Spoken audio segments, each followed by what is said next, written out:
lado vemos lo que se conoce como el monte Tabor, que es un monte separado de la cordillera de Nazaret, todo el valle de Jezreel, Monte Carmelo, lugares que vemos.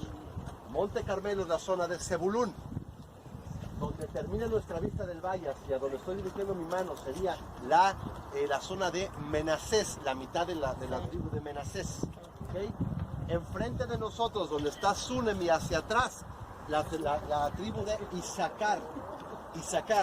Y hacia allá, hacia arriba, tendríamos la otra mitad de Menasés, o sea, del otro lado del Valle del Jordán.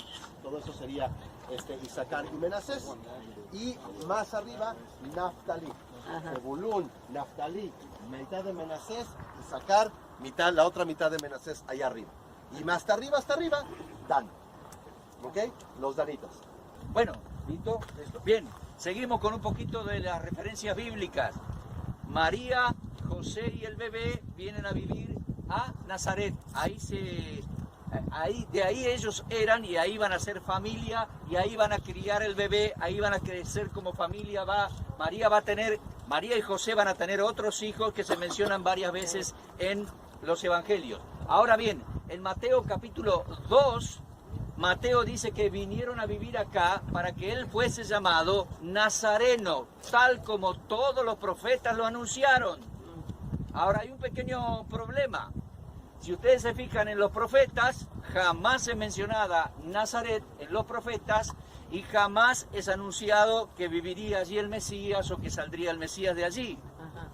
Quiero decirle, por años y por siglos, muchos comentaristas evangélicos criticaron a Mateo porque parecía que se había equivocado. Sin embargo, los judíos mesiánicos modernos nos informan que la palabra Nazaret tiene que ver con la palabra nazareno, obviamente, y esa palabra se pronuncia más o menos como netzer y significa retoño. Y ahí sí entendemos que como buen judío que escribió en hebreo, porque pensamos que el original de Mateo fue escrito en hebreo, de lo cual no tenemos manuscrito porque tenemos todo en griego, en el original dice Netzer porque será llamado así de acuerdo a los profetas, y los profetas anunciaron el Mesías como el retoño de la casa de David, ¿entienden? Entonces sí es el Netzer. A veces los judíos hacen juego de palabras con palabras que se escriben igual o similares y se vocalizan o se pronuncian con una pequeña variante, hacen juego de esas palabras, tal cual lo hace Mateo. Vino a vivir aquí, lo trajeron al bebé para que fuese llamado Nazareno, como los profetas anunciaron, y Nazareno es muy similar a Netzer, es muy similar a el retoño, ¿de acuerdo? Pero pasaron los años, él trabajó aquí junto a su papá legal, José, ¿de acuerdo? Bueno, esta es la Nazaret. Y si se fijan, hoy es una ciudad muy grande, ha crecido mucho en estos últimos años, pero era un pueblo pequeño en aquellos días. Estamos en este sector que fue preparado para los turistas que podamos observar. La geografía que nos explicó recién Moisés, desde el Tabor, y allí todo el valle de Armagedón, más allá la Samaria, y allá el Carmelo, y más allá el Mediterráneo, que hoy no se ve porque hay un poquito de bruma. Pero vamos a ir a Lucas capítulo 4. Cuando pasaron los años, él se bautizó allá en el sur, en el Jordán, el Señor, y vino a predicar a las sinagogas de toda la Galilea. Y vino aquí a Nazaret, a la sinagoga del pueblo donde se había criado, lo dice Lucas. Jesús volvió en el poder del Espíritu Santo y se difundió su fama por toda la tierra alrededor, enseñaba en las sinagogas de ellos y era glorificado por todos. Vino a Nazaret donde se había criado y en el día de reposo entró en la sinagoga, conforme a su costumbre, se levantó a leer. Veíamos en la sinagoga de Magdala ayer, la Bimá. La persona se levantaba a leer, abría el rollo y leía. Cerraba el rollo, lo ponía sobre la Bimá y se sentaba. La explicación venía sentado. Bueno, se le dio el libro del profeta Isaías y habiendo abierto el libro, leyó: el Espíritu del Señor está sobre mí. Me ha ungido para dar buenas nuevas a los pobres, me ha enviado a sanar los quebrantados de corazón, a pregonar libertad a los cautivos, vista a los ciegos y poner en libertad a los oprimidos, predicar el año agradable al Señor. Hizo la pausa, cerró el libro lo puso y se sentó. Él leyó un texto muy chiquito. Una parte es de Isaías 61, pero eso de dar vista a los ciegos no está específicamente ahí, está agregado o incorporado de Isaías 42:7.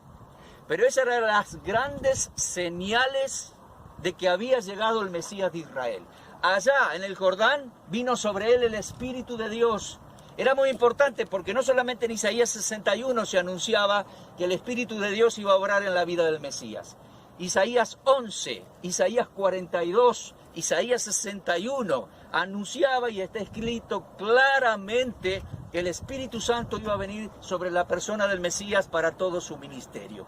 Iba a venir con grandes señales milagrosas, como sanar a los ciegos, sanar a los cojos, levantar los muertos, y por supuesto venía a pregonar el día agradable del Señor, la gracia del Señor. El Señor lee una frasecita muy corta. Les invito, queridos hermanos evangélicos, a leer todo el contexto. Isaías 59, capítulo 59, 60, 61, 62, 63, habla de la venida del Mesías en gloria mayormente. Pero hay una pequeña frase para la venida del Mesías pregonando la gracia del Señor a los abatidos de corazón.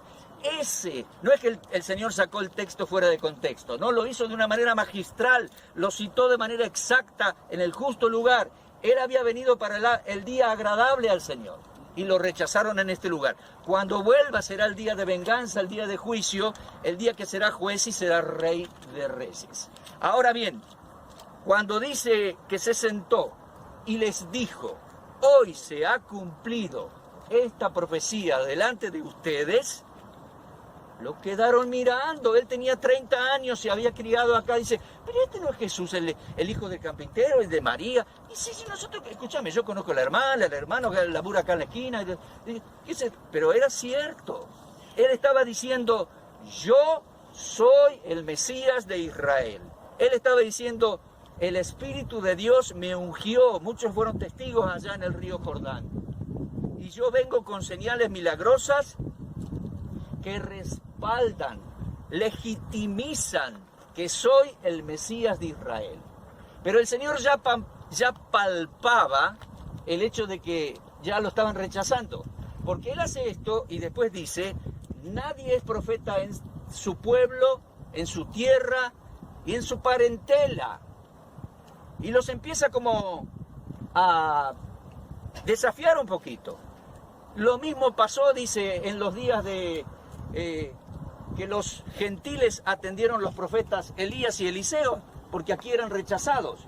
Y cuando escucharon eso se molestaron y empezaron a discutir y lo empezaron a rechazar sus propios amigos. La Escritura dice que lo empujaron afuera de la sinagoga, discutieron fuerte, porque los judíos discuten así, hablando en hebreo y gritando, y lo querían despeñar. Y bueno, no sabemos dónde fue específicamente, no les puedo decir fue acá, no les puedo decir fue allá, pero ustedes pueden observar la geografía y la topografía de Nazaret y comprenderán que otra vez más la Escritura es veraz y precisa. Si me dijeran aquí fue y me llevan a Buenos Aires es totalmente plana, totalmente llana.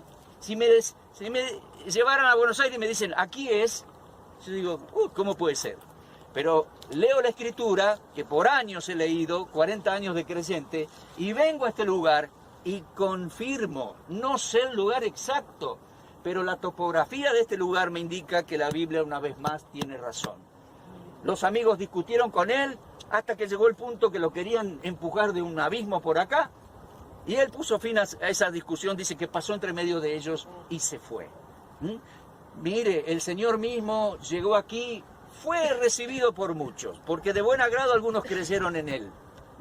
Pero sus amigos que se habían criado con él comenzaron a discutir. Y cuando una persona comienza a discutir, cierra la puerta del corazón.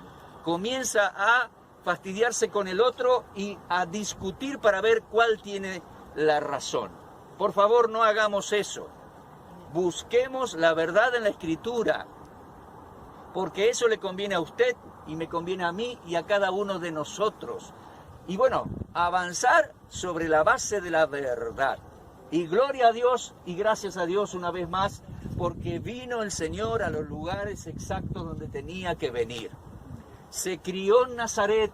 Cuando comenzó a predicar, dejó la casa de mamá y sus hermanos y se mudó a Capernaum. Pero salió de acá y él es el Netzer, el retoño de la casa de David, que volverá y reinará en gloria en Jerusalén dentro de unos años. Amén. Amén. Una vez más, Señor, te agradecemos por tu palabra, que es veraz, específica, concreta. Y Señor, que podamos conocer más y mejor a Cristo y abrir nuestro corazón para recibir la verdad, creer en Él, creer la Escritura, sin el ánimo de discutir para ganar una discusión, sino buscando la verdad para encontrarla y creerla. Tu palabra es verdad, Señor. Grande es la persona de Jesús el Mesías, nuestro Dios y Salvador. Gloria sea a ti, muchas gracias en nombre de Cristo. Amén. Amén y amén.